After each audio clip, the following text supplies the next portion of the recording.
జగిత్యాల జిల్లా ధర్మపురి నియోజకవర్గ వ్యాప్తంగా గణేష్ నవరాత్రి ఉత్సవాలు ఘనంగా కొనసాగుతున్నాయి.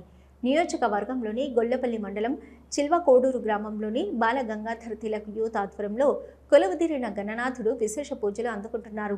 నేటితో చివరి రోజు కావడంతో వినాయక మండపంలో మహిళలు సామూహిక కుంకుమార్చన కార్యక్రమాన్ని ఘనంగా జరిపారు. ఈ సందర్భంగా మహిళా భక్తురాలు మాట్లాడుతూ విఘ్నేశ్వరుడి దయతో మహిళలు సౌభాగ్యంగా ఉండాలని, ప్రజలందరూ సుఖ సంతోషాలతో ఉండేలా చూడాలని ప్రార్థించారు. వచ్చే ఏడాది మరింత నూతన ఉత్సాహంతో నవరాత్రులను జరుపుకునేలా ప్రజలందరికీ శక్తిని ప్రసాదించాలని కోరారు.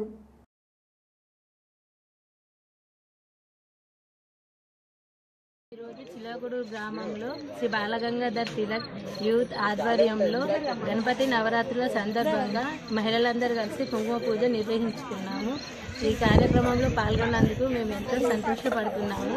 ఆ గణపతి ఆశీస్సులు మాతో ఎల్లవేళలా ఉండాలని